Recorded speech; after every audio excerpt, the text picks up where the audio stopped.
Hello, everyone. I'm Bronwyn Wilson. I'm the director of the Center for 17th and 18th Century Studies and also the Clark Memorial Library. And it is such a pleasure to welcome you here today to this lunchtime presentation.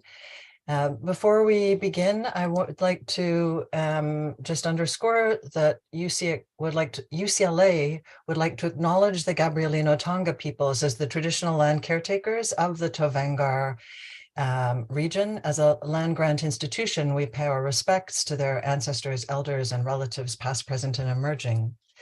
I also want to thank the staff who make this possible. There's several people who are involved in this: Jeanette Levere, Eric Bullman, Alistair Thorne, and Candace Snowdy. And I also want to acknowledge Ken Karmiole, who has been such a tremendous supporter of the library collections and in this case, by funding this scholarship. And Ken's here, and we're really pleased that he's able to listen to the presentation as well. So thank you, Ken, from on behalf of all of us. So I'll introduce the speaker very briefly. I think you all have you've probably all read Gwen's bio, but this is Gwen Lockman, and she is, I thought the bio is interesting, but I just thought I would flag a couple of things. One is that she's completing her PhD in history, in US history at the University of Texas at Austin. And the title of her dissertation is Greening a Copper City, Recreation, Reclamation, and Resilience in Butte, Montana, 1875 to 2020. She has an article in progress, maybe even by now it might be out, but it's titled We're No Mining Camp, that's in quotes, Reimagining Butte, Montana through the Model Cities Program, 1967 to 1975. And that is coming out in Mining History Journal. And this is a proposal that was made possible by History Association Research Grant. So just before I tell you the title of her paper, one of the things that I wanted to do is flag how we'll handle the questions. So these discussions are usually quite small, and it's really nice to be able to ask the questions in person. So if you use the hand raise function, that helps me see who has a question next, but you're also welcome just to raise your hand, and then we can, you can ask the question to Gwen directly. And if you prefer, you can also write your questions in the chat and I can ask them. So it's a real pleasure, Gwen Lockman, to invite you in to hear your talk, about which we're all very excited, those of us involved in the Clark Library and the collections. The title is Investigating the Clark Family's Perceptions of Butte in the Montana Collections. Welcome. Thank you so much. I'm going to go ahead and share my screen to get going here. So good afternoon, everyone. Thank you so much for being here. It really is a pleasure to share my research with you today. And thank you to Dr. Wilson for that introduction. Thank you, of course, to Mr. Karmiole for his generous funding of archival research at the Clark Library. Thank you to Scott Jacobs for all his assistance actually at the library and with the follow-up work, especially during COVID, limited hours and limited travel and everything, as well as the whole staff at the library. And thank you to Jeanette Levere, Eric Bowman, Myrna Ortiz, and Alistair Thorne for your administrative help and preparation for today's event.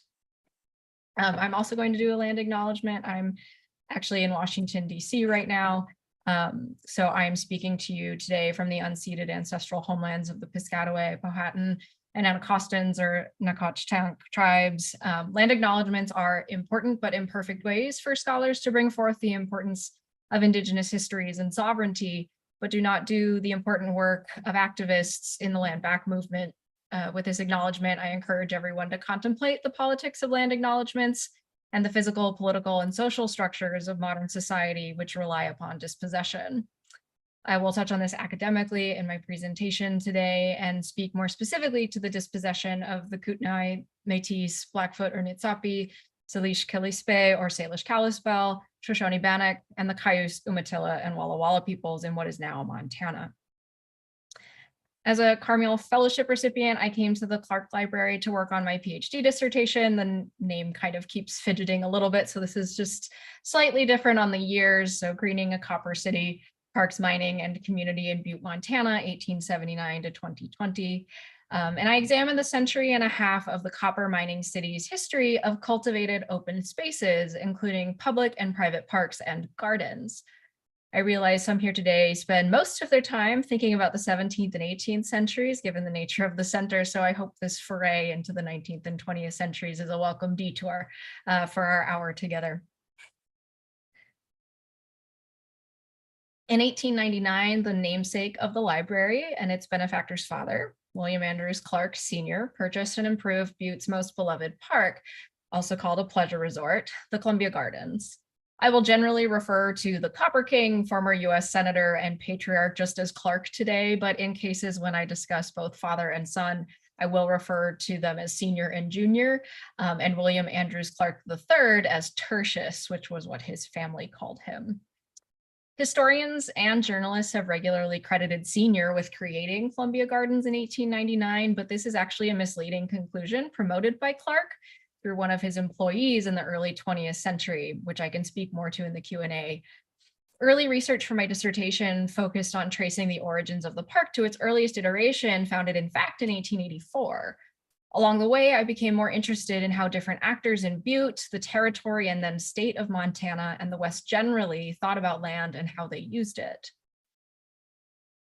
For our lecture today, I will focus on a few foundational elements of the early chapters of my dissertation, with particular attention to my approach at the Clark Library, working on the collections related to Montana and the Clarks themselves. I want to say now how much I appreciate not only that Junior left these records to the library, but also that Mr. Karmiole funds research for accessing them. As a Montanan working out of Texas, neither of those places are terribly close to Los Angeles, so the chance to access funding for research travel has been critical to formulating, researching, and drafting this dissertation, which I hope will one day soon be an enjoyable and edifying book. One of the conclusions drawn from my time at the Clark Library, which has become key to my dissertation, is how Senior and his peers among Montana Territory's earliest figures characterized Montana, particularly in its nascent years, as a desolate, empty wasteland. I use the fellowship to study several holdings in what the library calls the Clarkive, which is quite quaint. It's a collection with materials from before 1934, including correspondence belonging to the several members of the Clark family, as well as Clark Sr.'s speeches and documents related to his charity work and manuscripts related to the Society of Montana Pioneers. I also studied photo albums containing images of Butte and in particular Clark Sr.'s properties there. These resources helped form my understanding of how settlers in Montana Territory and the political giants of Montana's early statehood made claims to the land and shaped identity in the state for decades to come. So now is when I'll admit my own connection to Butte and Montana, especially I've had family in Butte or nearby in Anaconda, the smelter town, since the 1890s. I grew up in Missoula, about 2 hours away from Butte. Though a research fellowship in 2022 through my home institution was the first time I lived in Butte, the city and its primary industry has influenced lives in my family for generations. My grandfather was a boilermaker's assistant at the Washoe Reduction Works in Anaconda, pictured on the left. And this is where Butte copper went through the several processes of smelting. When smelting actually left Butte in the 20th century. In the 19th century, smelting happens in Butte, but in the 20th century, it's mostly in Anaconda. He met my grandmother through his supervisor, my great-great-uncle Joe, who in 2018 was the oldest living smelter worker, still living in Anaconda. And Joe was my great-grandmother Mary's younger brother. She's pictured here snowshoeing in Deer Lodge National Park. And below is my grandparents at their wedding in Anaconda in 1964. These are just a few of my connections to Butte Copper, which also include radical labor organizing from a great-great-grandfather and a mysterious disappearance I'm happy to talk about later, but I'll let you ask questions about that if you want to hear more. All this to say, Montana is an important place to me, which has shaped how I think about how humans, in connection to the places that they call work, home, and beyond. However, my interest in parks, public spaces, local government, and private enterprise and historical contexts arises from my previous professional experience. So before graduate school, I worked in the sports industry, preparing proposals to the City Convention and Sports Authority in Washington, D.C. for capital improvements to the publicly owned professional stadium where I worked. After work hours, I volunteered at my employer's charitable youth center, or I often stayed at the stadium to watch games, which intertwined my work and free time. I couldn't afford to even live in the same neighborhood where I worked, and so the problems and tensions of urban development, local government, the private sector, and charitable giving were often at the front of my mind when I thought about life in a city.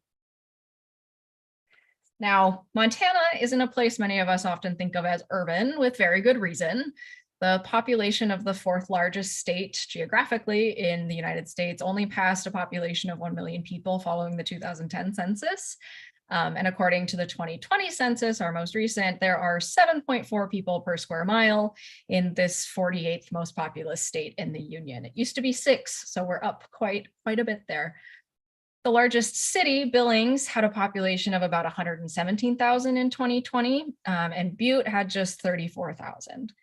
Butte's shown in this map by the big yellow arrow, and as you can see with this topography, it's just west of the Continental Divide. So the waters from Butte actually flow into the Pacific, but if you go 10 miles east, you're then in the Missouri watershed. Butte is 1/3 the size of what it was at its height, which is why I bring up those population statistics. So when Clark Sr. ran his mines and his banks and his streetcar and his parks and his youth home and made his political career out of Butte, the population was between 90 and 100,000 people. This was at its height in World War I, so Clark was very early to the territory, which I'll get into. But Butte really, I can't underscore enough how much of an urban center this was, really sort of in the middle of nowhere. It contended with all the challenges of a modern city in the early 20th century, though it was far flung. So I want you to picture, if you will, a scene not so different from when Dorothy spies the Emerald City in The Wizard of Oz. So even though the fictionalized city in Frank Baum's classic represents Chicago, we can imagine the wonder with which immigrants, likely coming to Butte on the train after the 1890s, might have taken in the hundreds of miles of sparsely populated American West, climbing into the Rocky Mountains to the Continental Divide, to find a densely populated, sulfur dioxide smoke-ridden industrial city teeming with 100,000 people from around the world. The nearest comparable cities in the early 20th century were Salt Lake City, 415 miles to the south, Denver, which was over 750 miles away, or if you go 1,000 miles in essentially opposite directions, you can get to Minneapolis or San Francisco. But that's it. Of course, the land, the valley, the mountains, and the copper ore were all in this place before a single European American set foot there. This land was taken from the Kootenai, the Métis, the Blackfoot Nitsapi, the Salish Kalispel, the Shoshone Bannock, and the Cayuse Umatilla and Walla Walla peoples. The indigenous past of the Summit Valley, where settlers established Butte, has largely faced erasure in the 20th and 21st centuries. However, in the 19th century, the proximity to tribes and military conflicts with the US was an important aspect of life in the area. Around the same time, Clark Jr. was born in 1877, so 1 year after this photo was taken of Butte. Clark Sr. was shaping Montana's banking, mining, economy, and politics. Sr. arrived in then Idaho territory in 1863, and he tried his hand at physical labor, but had previously worked as a school teacher and far preferred safer work in a nice suit.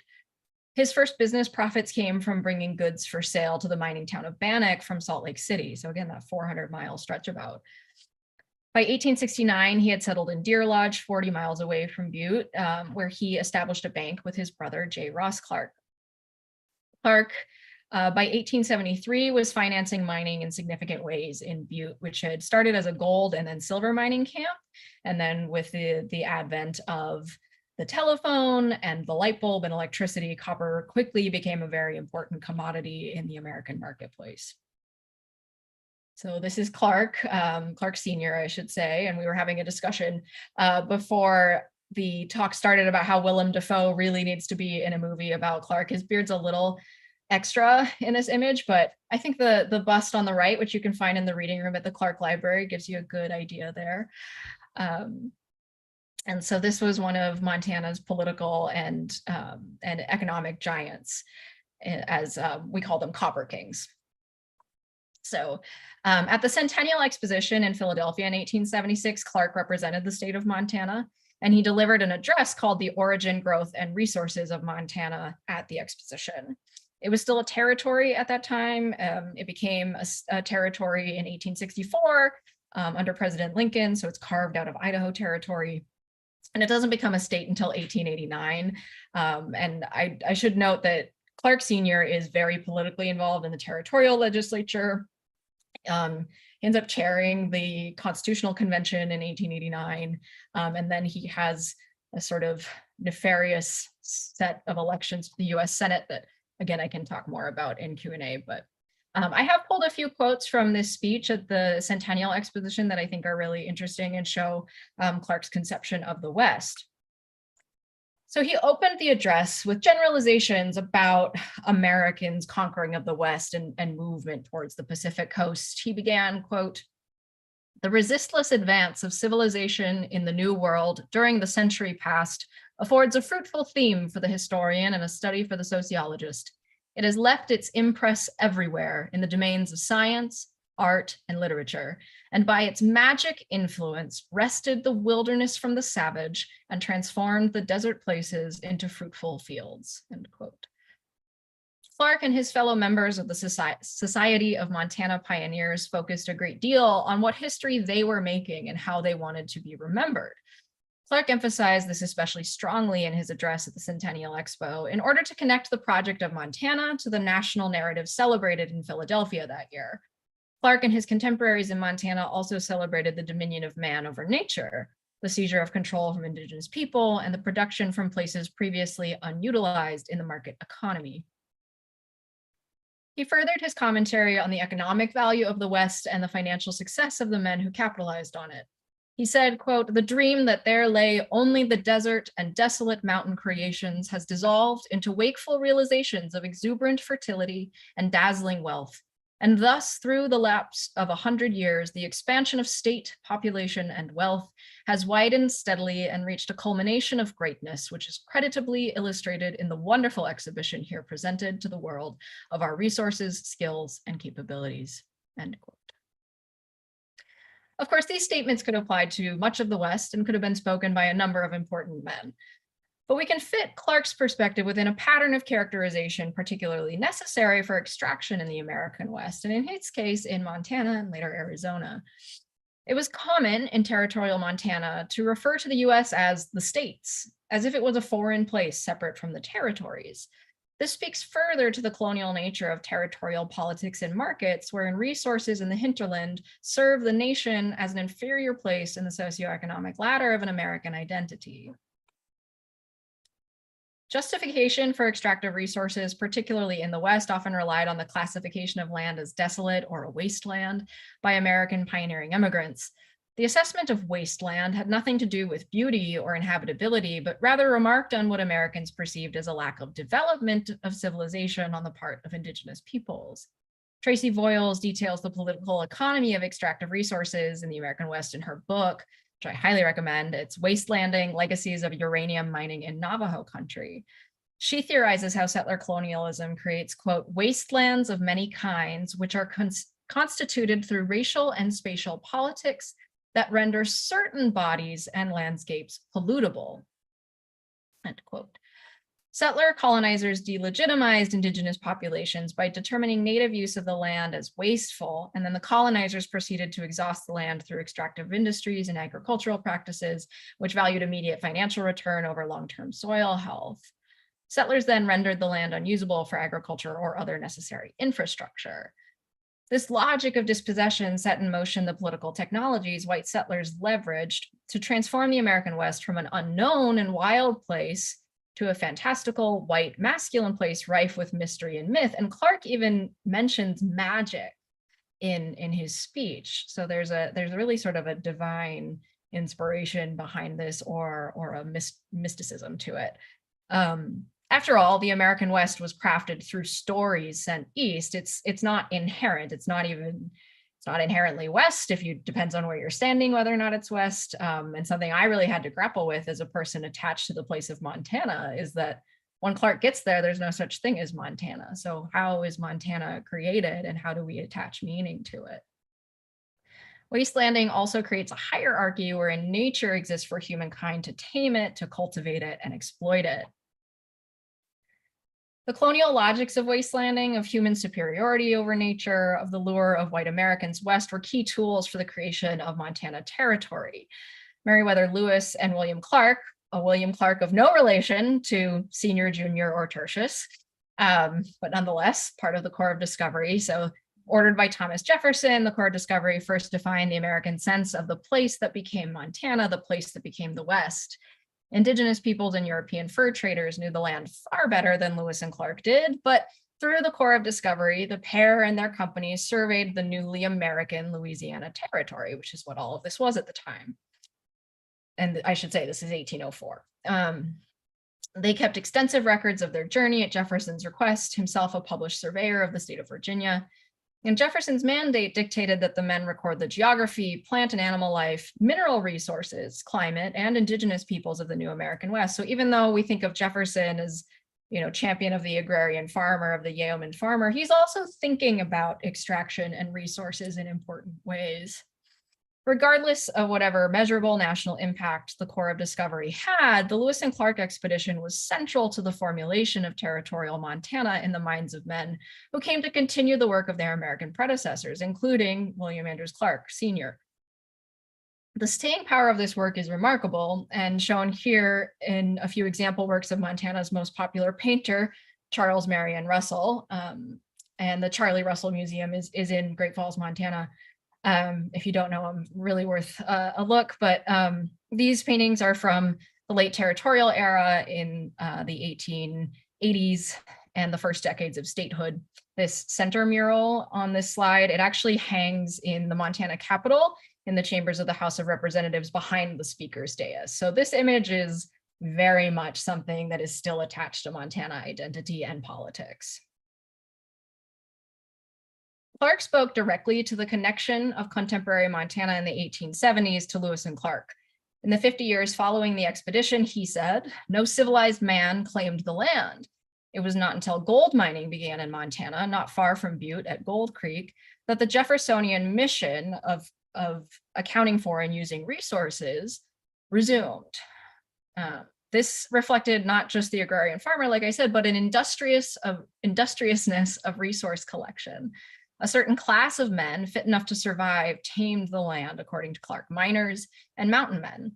Clark said of the former, quote, as a class, miners are an industrious, generous, and large-souled people, guided by the warmest sympathies. The sanguine temperament largely prevails, although often pursuing a phantom.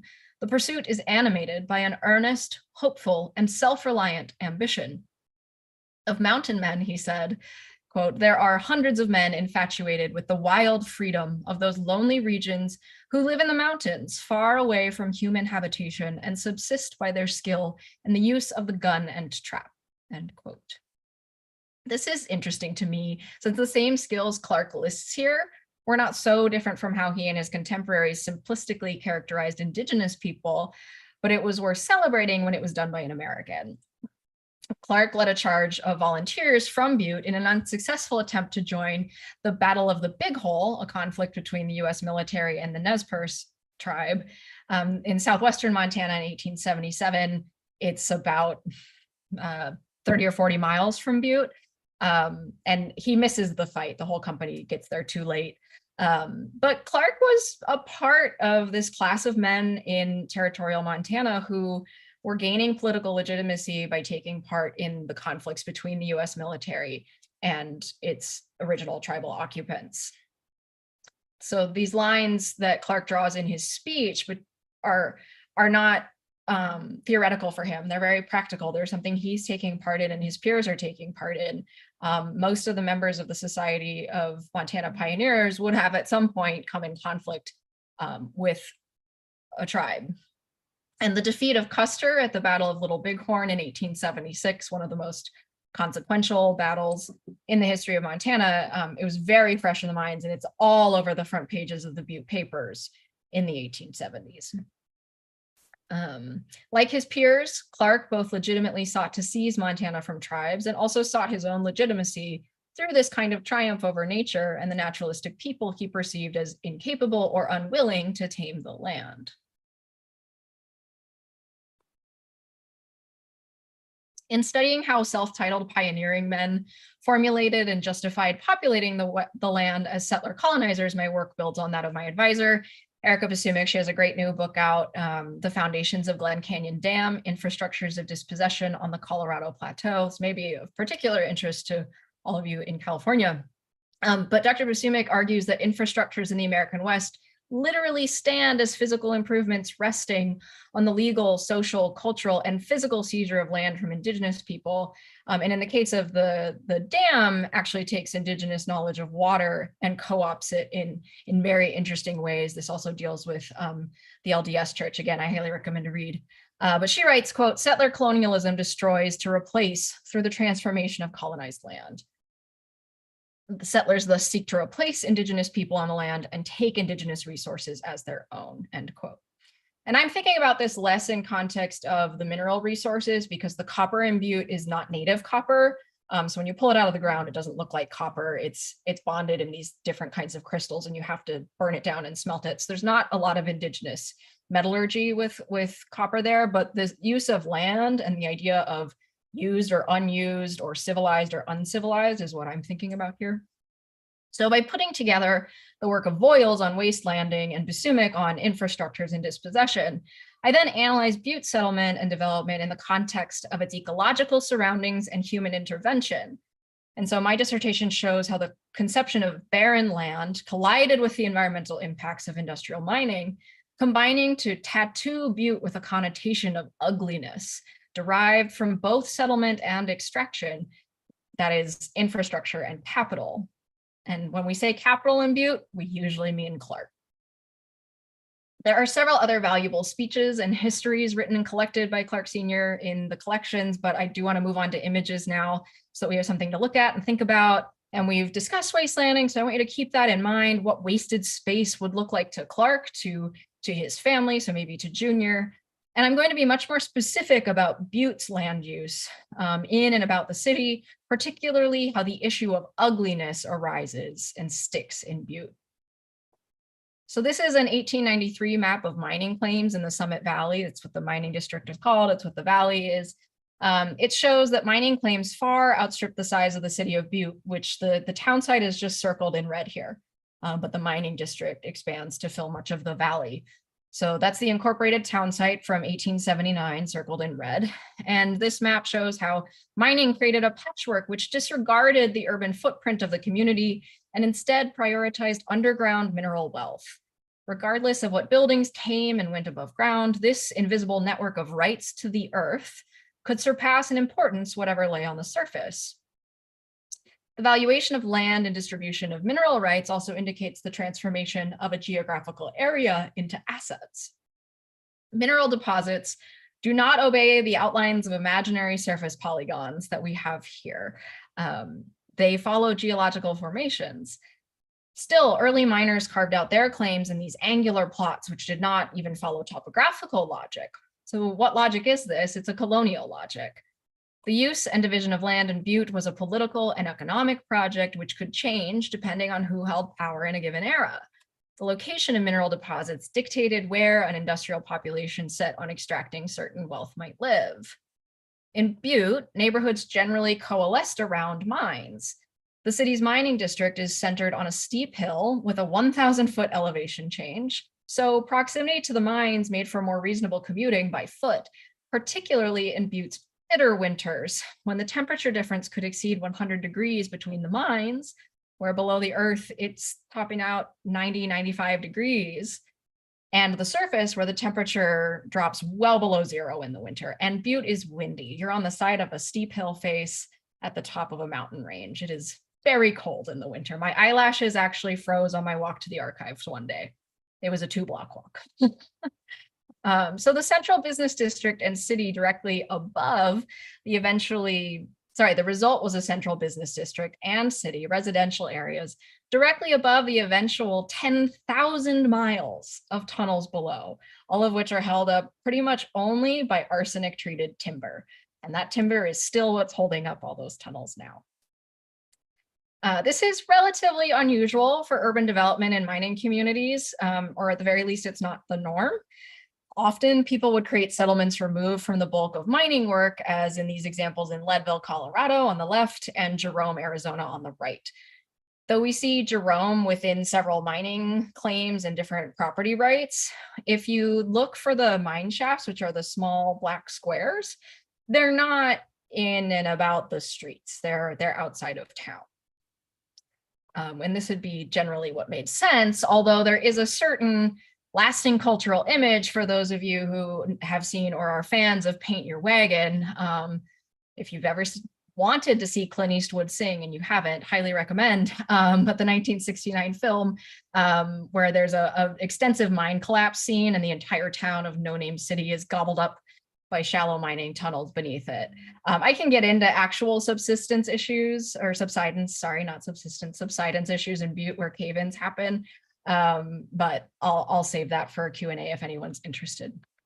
But I want to give you an idea of what mining, wasteland, and Butte looked like. So this is a different kind of wasteland in many ways of actual mine waste and what land that goes on.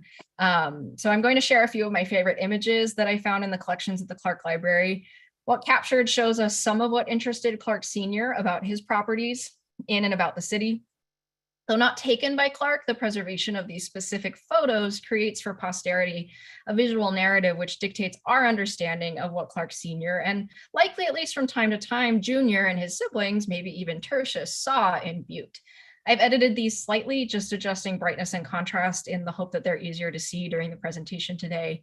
And if you want to ever go into the Clark Library and find them, they're in the mine and mill photo albums, primarily of the Colorado smelter and tailings south of the city of Butte. They may not seem initially terribly complex and certainly not beautiful, but they have a lot to demonstrate about the impacts of mining in August 1915. So first we have this image captioned "Pasture just east of bridge" in the previous photo, overflowed and showing tailings. We see a wooden fence in the foreground with scattered brush. There seems to be a ditch or a creek and some standing water, probably this overflowing mentioned or flooding. The dirt looks sandy, and we're told that there are tailings. Tailings are mine waste, though it isn't entirely clear where the tailings actually are.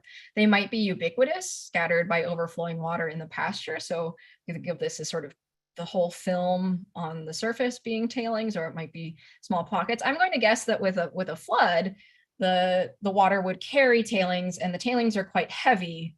So just like any sort of heavy sediment, they'll coat the ground. There are power lines and probably train cars or other industrial facilities on the left. It looks like there might be a railroad on the ridge and certainly more power lines beyond that ridge. In the background, at the far distance, we see the East Ridge. Those are the peaks of the mountains east of Butte, and the Continental Divide is right up there on the other side of those mountains. So there are a few different things we can think about on this image related to land, land use, and barrenness. This land is fenced, which means there are property lines or division of purpose in the land. And as a pasture, there may be animals on this land usually, or even just occasionally. This is pretty clearly not land for cultivation, at least not through conventional crop agriculture. This might have even intentionally been wasted land set aside for dumping. Although I think it would have been labeled as a dump if that were the case. The horizon is smoky or hazy with dark smoke rising on the right and a plume of white smoke sort of towards the center. The flooding may have been natural, but I think it's more likely the flooding was caused either by a water container for ore processing failing, or because the ways in which, particularly through the construction of industry, people changed the hydrology of the land and directed water somewhere that they didn't intend to or that didn't hold water well.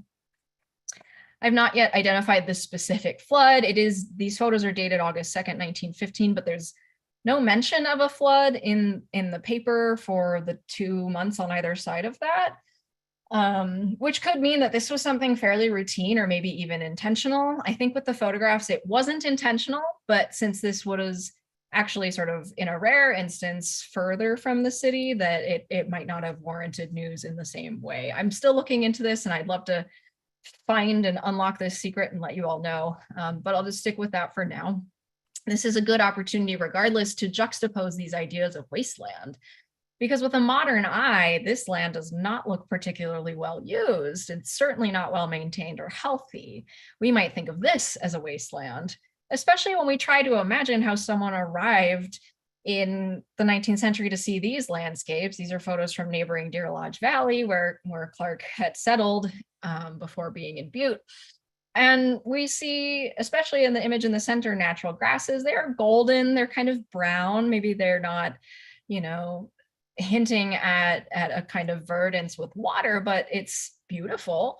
The image on the top and left has some cultivated cattle grazing land. So ignore that green, probably it wouldn't have been green, but the water and the mountains certainly would have been there. And this image on the right shows in Deer Lodge National Forest, native wildflowers that grow in Montana and the abundant timber resources.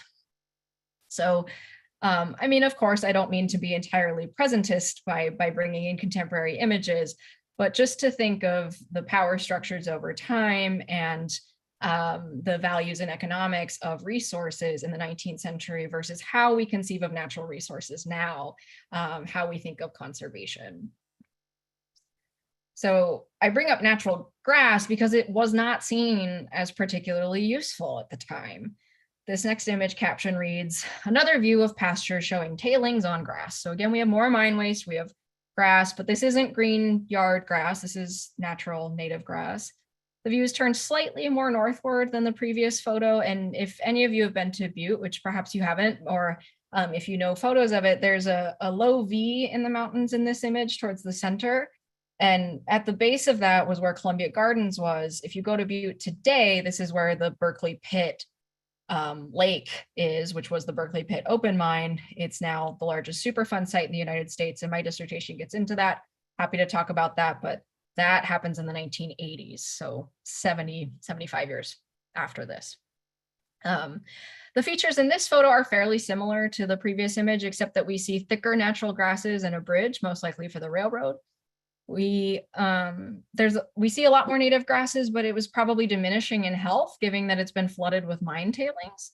And those tailings, again, this is mine waste, would have been chemically treated potentially during leaching processes of ore refinement. But also, as I mentioned earlier, Butte copper is lodged in arsenic, and the processes which separate those either dump sulfur and arsenic into the air or into the ground. We see a plume in the distance, and this could be steam, but I do think it's smoke. Butte had a long set of smoke wars in the 1890s, and those are largely done at this point. Most smelting is happening in Anaconda, but we still have the Clark properties. We still have some ore processing happening, which is still dusty. It still requires industrial processes that do produce smoke. It's just not on the scale that caused a number of illnesses and problems in the 1890s. Moving on, photo 15 is titled "Flat at Lower End of Creek, Note Tailings and Debris, Marsh Grass Only Here." So we see more mining industry in the distance on the upper left. And there appear to be a few trees in the middle distance on the right, which would have had to be planted by residents.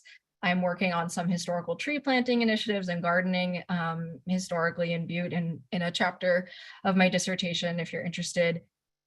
In the foreground, we have sparse natural grasses and debris. You can see a little bit more litter and more weeds in this picture.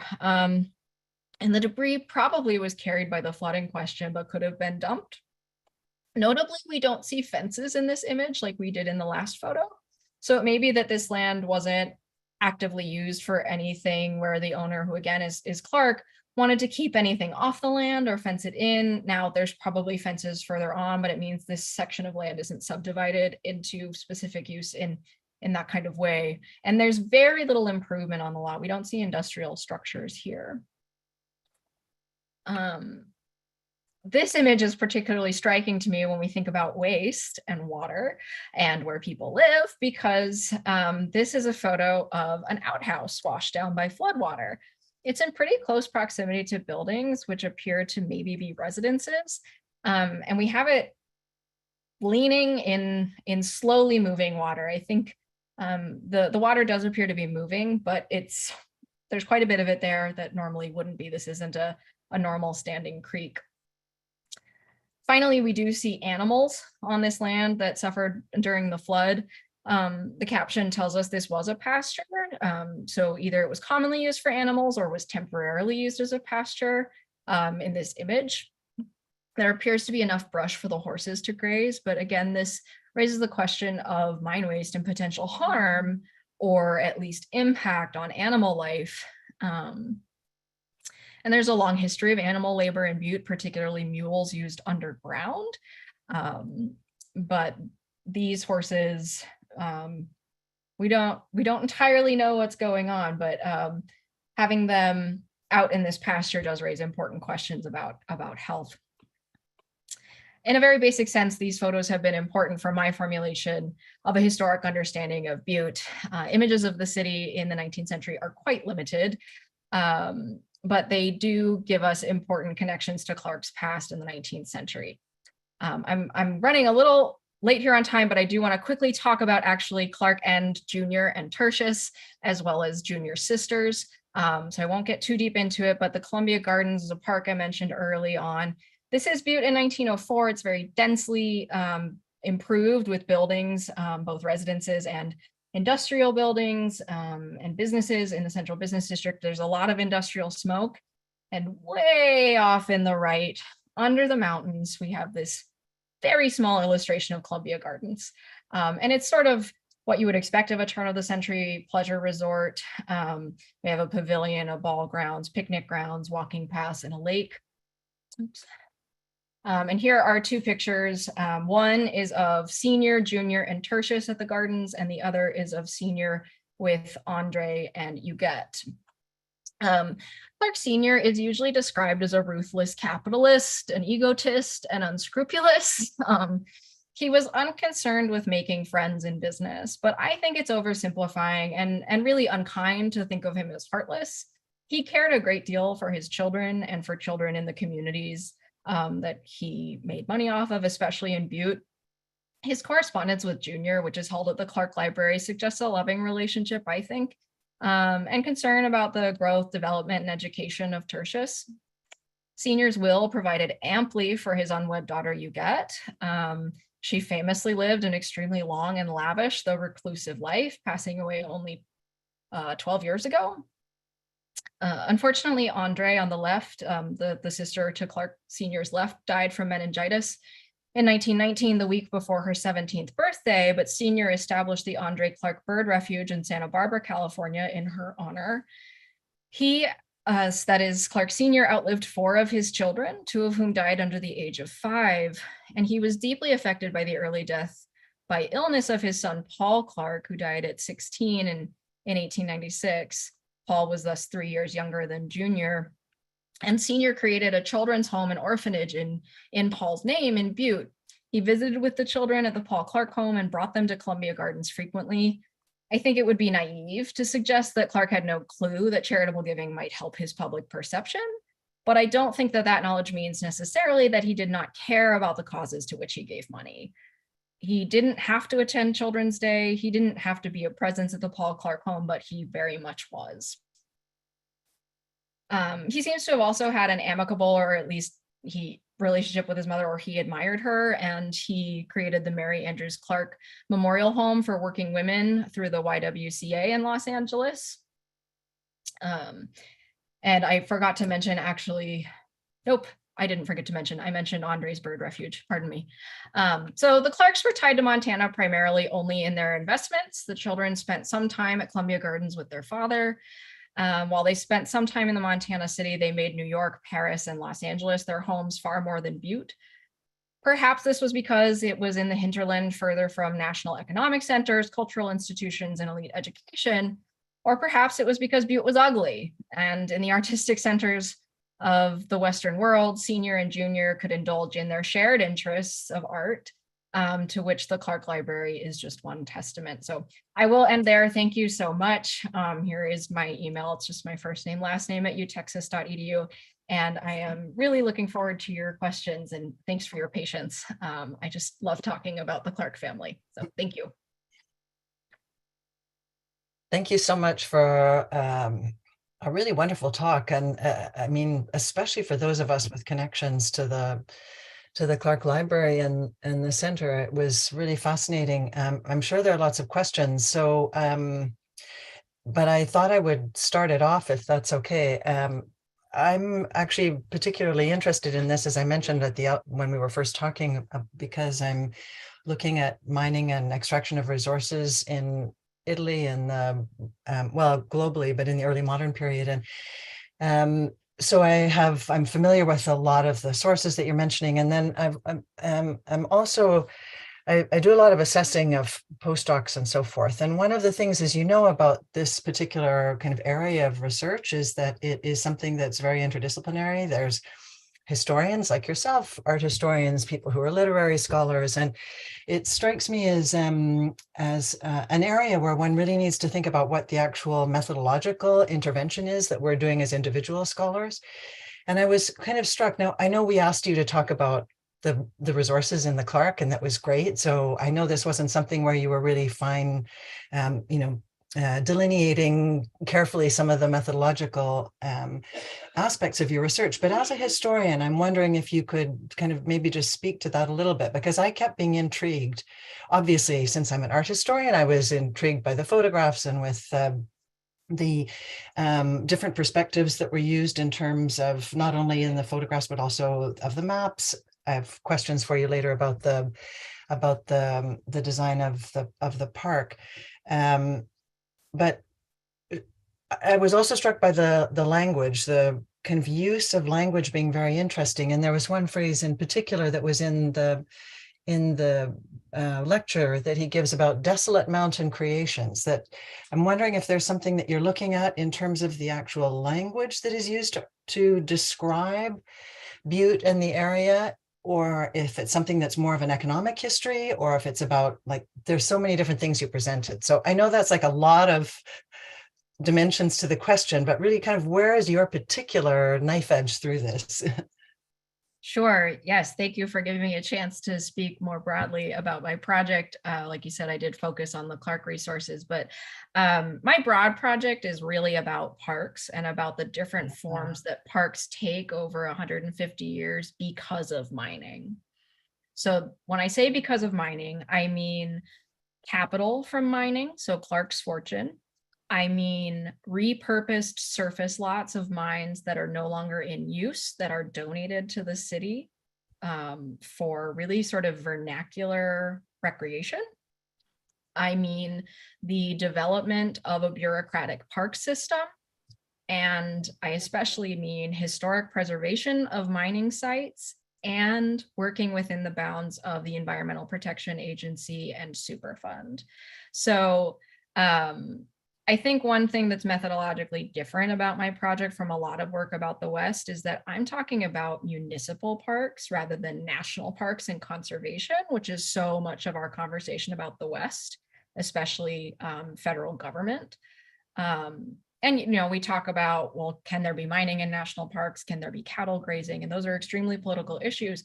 But I'm interested in how the several classes of people in the actual community, so the working class, the miners, the middling class, the elites like Clark, and then the corporations that have such an outsized influence in Montana politics and economics, how all of these butt heads, and in particular, every single one of those parties uses parks as a tool at some point to solve the problem from their perspective. So Clark's purchasing of the gardens in 1899 is actually to solve social conflict over drunkenness and prostitution in Butte. There's a gardening society of women who promote gardening and plant education throughout Butte as a way to combat Butte's bad reputation as an ugly and unhealthy place. And then federal agencies start to come in through the New Deal and the Model Cities Demonstration Agency to use parks to economically uplift the city and make it a desirable place to live. And then finally, the EPA and formalized historic preservation take parks to both supposedly environmentally heal the place and create heritage tourism, again, as an economic. That's great. That answers your question. Absolutely. No, that was really insightful. Christina Borman is an architectural historian who worked with Del Upton, who I was on her dissertation committee, and she looked at some of these issues in something that I'd done. I'm not sure if it's in her dissertation, but she might be somebody to look up. She was interested in this idea of livable spaces and recreation in the early part of the 20th century. But anyway, I'm sure other people have questions before I ask some more. So if anyone has a question, please just use the hand raise function, or let me put everybody into gallery view and see if I see hands. I will toss it. I have heard Borman's name, and since I see one of my committee members, Joe McCartan, is here, I also very much house myself in the tradition of labor historians. So Roy Rosenzweig's work on 8 Hours for What We Will is really important to how I think about place and work and leisure. Yeah, thank you for that.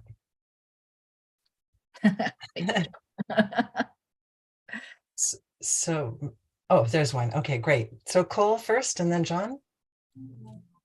Hi, thank you very much for your presentation, Gwen. I am a master's student at Cal State LA looking at the Irish nationalism connections to the movements in Butte. And I kind of wanted to hear your story about your radical labor connections. Absolutely.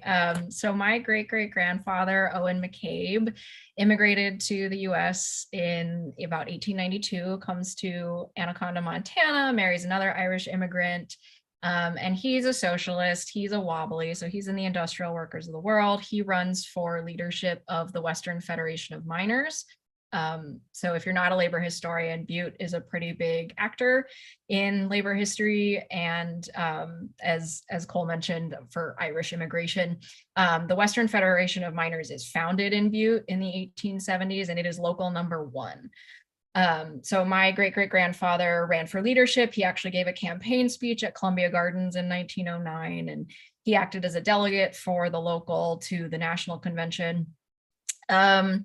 1914, the Butte Miners Union starts to crack into factions of a radical tradition and a more conservative tradition, although still leftist, and it results in some pretty nasty incidences. Actually, the Union Hall is dynamited and destroyed. That's 1914. In 1915, my great-great-grandfather completely disappears. 12 years later, he shows up in New Zealand under a false name. Still working as a miner, starts a second family. And we only found this out about 5 years ago through Ancestry.com and DNA testing. And actually, my mother and grandmother just returned from New Zealand where they met our family for the first time. So Owen was born in 1873 in Ireland, I think in County Monaghan, and he still has living children. But his story was that he was run out of the US by folks who didn't like his politics. We'll never know if that's true. I think he was itchy for adventure, and also he was not a faithful husband to my great-great-grandmother. So we'll never know why he left, but it's quite the story that I hope to explore further one day. So thanks for asking. Yeah, thank you very much. Thanks, John. Hi, Gwen. Always a pleasure. I'm one of Gwen's colleagues in the history PhD program at the University of Texas. So it's always a pleasure to hear more about Gwen's fascinating and always evolving project. So I'm curious about to learn a little bit more about this sort of pioneerism and frontier vision that people like Clark constructed. Obviously, I think, as you yourself pointed out, a very self-serving vision, but it passes itself off as a vision that serves some kind of public interest. People like Clark are supposedly out there developing the frontier in the interests of more than just Clark.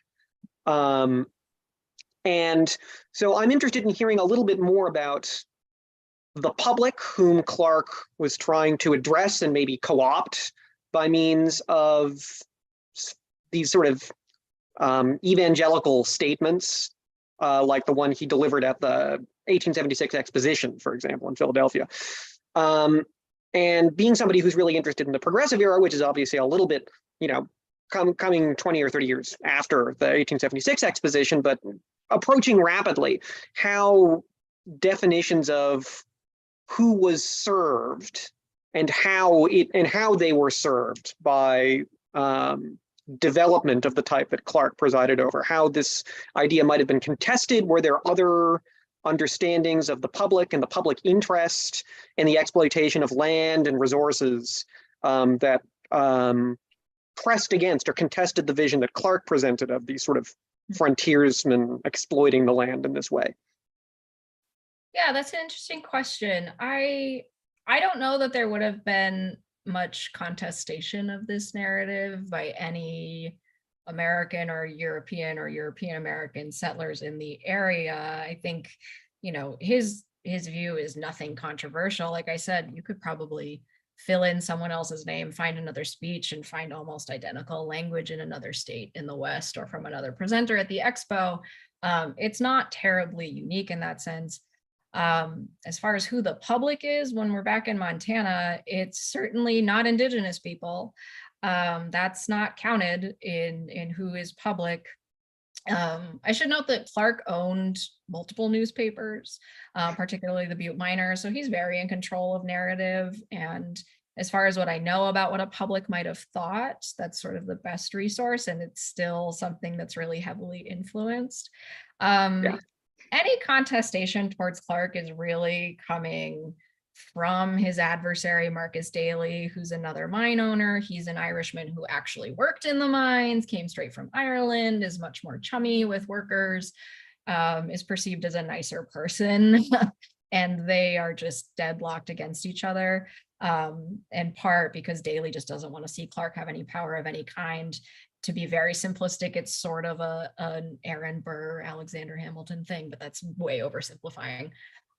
In Montana, any contestation over land use would have been between stockholders and miners. And so Clark having control at the Constitutional Convention made for a constitution that was very pro-mining, which the stockholders don't really like. And those do require very different uses of land. I mean, there do result in the progressive era, there are some very significant lawsuits against the Daly's resulting company, the Anaconda Copper Company, for longhorn cattle in Deer Lodge and in other valleys that are poisoned because of the arsenic in the fumes from the smelters, that they're not affecting the smelting town, but they're floating downwind and making cattle sick. So that's what I'm thinking as far as contestation. There's really not an opportunity for an answer from Indigenous folks, at least in the conversations Clark is having. There are, of course, really poignant speeches by Indigenous leaders. Chief Charlo, Chief Joseph are very prominent figures in this late 19th century history in Montana, who are talking about improper, or what they're seeing as seizure and destruction of land. So that's where I would point to, but I don't know that Clark would have seen himself as in conversation with those people. Okay, thanks very much. Yeah, thanks, John.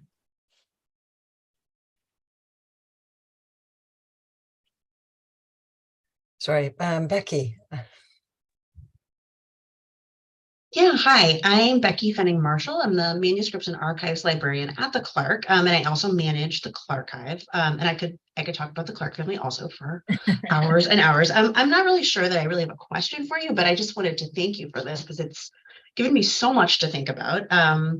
I was able to go to Montana for the first time this summer and spend a few research days in Butte. Drove up to Anaconda, where my dad actually worked managing one of the Superfund site in the 90s for a short period of time.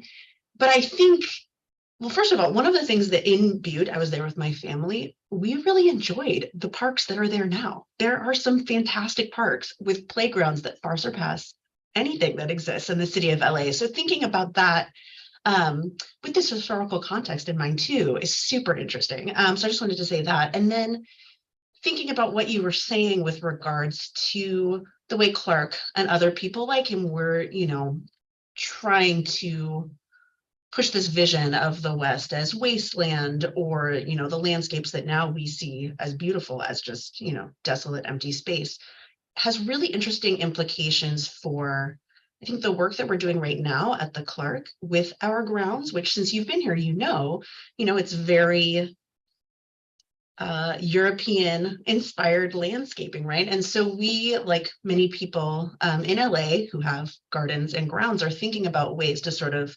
decolonialize like our concepts about what is beautiful in landscape. And so anyway, it's given me a lot to think about in terms of those projects that we're working on here, and how that relates to the Clark's history in Montana. So anyway, we'll have to find a good way to put that into some of our interpretive materials going forward. Yeah, that's so great to hear. Yeah. And I thought a lot, I didn't put it in this presentation, but I did look at some of the files about the actual estate in LA, and correspondence between Junior and Huntington talking about their respective estates and gardens. And I'm a fellow this year at Dumbarton Oaks, which is another library and former estate with gardens. So definitely just fascinating to think about this the specific class of people at the turn of the century who are collecting plants and cultivating space in very specific ways. And of course, Clark Sr. had his mansion right by Central Park in New York City, and spent a lot of time in Paris, which has famously some really great parks. But yeah, what you said, Butte has insanely nice parks now. It really does. And it has a pretty, I know the proportion right now, but high proportion of acreage per person of parkland. And so it's pretty interesting because it's sort of like, who's this for? Why is this here? And there's still corporate sponsorship of those parks by the actual mining company now, Montana Resources. They've poured a lot of money into parks. And I spoke with one of their vice presidents on a tour of the active mine now. And he said, oh, well, we love when our foundation does parks because it's such an easy sell to the community. Everybody loves parks. So it's fun to chase this idea down the rabbit hole of how long has everybody loved parks, or who have we expected them from? So yeah, thank you again. Yeah, thank you. Joanna, I think we can take one more question. We'll stay for a few minutes longer. I know some people have to leave, but yeah, go ahead, Joanna. Mine will be a short question, but thank you so much for this, Gwen. It's really inspiring and interesting work. I had some occasion to work with a little bit of the mining materials in relationship to a project I was doing, teaching about Paul Landacre, whose representations of the California landscape raise all kinds of interesting questions. But one of the things that was in the mining materials and in the Montana collection is a lot of publications about Indigenous peoples. And so, you know, again, the question I'm just going to ask you and sort of leave us with is, you know, what of the amazing things that you have seen call out for more research? Because my sense is that that collection, the mining collection, has a lot of underutilized and, you know, fascinating stuff in it. And if you were called on to write a little kind of like précis of like, here's all this great stuff to look at, what would be some things that would come into your mind? And again, thank you so much for this. Oh yes, thank you for that question. It's hard to answer, but an exciting question nonetheless. I'm just so struck by some really incredible work being done, especially by women scholars on mining right now and about its environmental history of mining. And I think combining that with labor and class history just has so much to offer. Environmental history and labor history have come so close to really meshing in exciting ways and haven't quite gotten there yet. And I'm thinking maybe some of these images especially could be a really fruitful place to challenge our ideas about place and work and value, that really take stock of how different a position we are in the contexts where what we call in infrastructure, these path dependencies come from. And we're dealing so much with the consequences of these paths now, that understanding the imagery is so valuable. I didn't mention it, but there was where I sort of said there's a V in the mountains here, and that sort of points down to where Columbia Gardens was. It took me years of working on this and years of visiting Butte, Montana to understand that this wall above the Berkeley Pit is man-made, because the earth that was taken out of the ground that wasn't valuable had to go somewhere, and it's stacked up into an earthen dam and totally changed. And so the pit is sort of the landscape Butte is best known for now. And I think it's hard for newer generations to understand that that wasn't there. That's not natural. That's not inherent. It's not cutting away at the mountain. It is exhuming the mountain and building something new out of it. So that's a long-winded answer to say that I think we're at a very ripe opportunity to, again, not be presentist and not just say, oh, they were so short-sighted in doing that, but to just really think about these paths of capital, labor, environment, and consequence.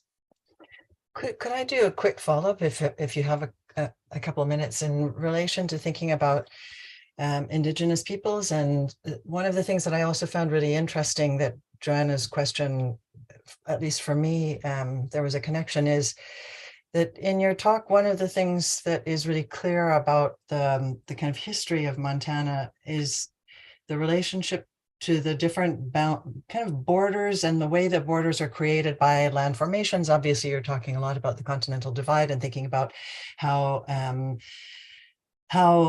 borders and terrain are transformed through mining and then through things like dams and different kinds of structures. And then you also have this really a range of different First Peoples who are there. And so I'm Canadian. I was born in Banff. I have this kind of, I've actually skied in Montana, and there's, you know, I was really struck by the way that when you were referring to the Indigenous peoples, there was these different locations that I think of, like the Walla Walla or different peoples. And so what I'm wondering about is there a way, and this is something about thinking of outputs for scholarship, is that when you're engaging with or thinking about settler colonialism as a kind of framework, but then you're also want to take into account Indigenous voices and some of the kind of ways that one might collaborate with Native American groups. I'm wondering, is there a way to actually present your material through some, like for scholars, to make those connections with Indigenous groups that can actually be a part of the way that it is published and presented? Because what I find is there's these monographs that come out and they say, you know, yes, there's this kind of problem, here's the way Indigenous peoples used the land, and then look what happened. As you said, that's a kind of presentist thing. But is there a way that collaborative research could actually produce a different kind of scholarly output that you envision even for your own work, or if that's something that might be a kind of a possibility? I mean, I certainly hope so, and I absolutely think it's possible. I think we are running in this academic moment, we are running up against what is what is innovative scholarship and what has been measured as valuable. So some people are touchy about co-authorship because of how it counts towards, you know, tenure consideration in ways that is not ultimately helpful to scholarship.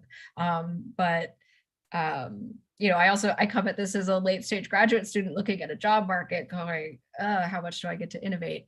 But part of why I don't do more with Indigenous voices in this particular project is because it's not something that I can produce as a collaboration. It's my dissertation in this very archaic format of the individual PhD student. And there have been times in my academic career when I've really wanted to focus on Indigenous studies, but I think positionality is really important in scholarship right now, and interdisciplinarity, and that we do need to push for this co-authorship. I actually write for public-facing audiences much more than I write for academic journals. And so I think that is the very actionable answer to that, is doing public-facing work. And we talk a lot about decolonizing and decentering, but there's a really interesting project I heard about recently where a scholar is leading a grant where there actually isn't a product for her, but that she is helping Indigenous elders, women elders, cultivate their archives and decide where to store them, what to keep, how to present, if they want to leave them to anyone, what is private versus what becomes part of public narrative. And so there's a way to serve more than to produce that, again, unfortunately, I don't think is valued in a lot of ways, but that is really the decentering work where you don't get the line item, you know, but you do provide your skills and your tools in really important ways. So I think this is worth a lot of discussion and back and forth, and I can only start to answer one corner of it in a lot of ways. Specifically to Butte, I think there is so much work to be done on its Indigenous history, because unfortunately, and I talk about this in the introduction to my dissertation, there's sort of two default narratives about indigeneity in Butte. And one is this society of Montana pioneers saying, you know, we did right because we took the land and we made it productive in ways that Indigenous folks didn't. And then there's the the default immigrant perspective that says, well, when we got here, the natives were already gone, so it's not our fault. And while I understand that perspective, I don't think it goes far enough. There's also some real like, well, Butte was a passing through place. The Summit Valley wasn't somewhere you'd want to stay. The weather was bad. Or when Lewis and Clark came, they had guides and they didn't come through here. And if it had been somewhere worth coming through, then their guides would have brought them here.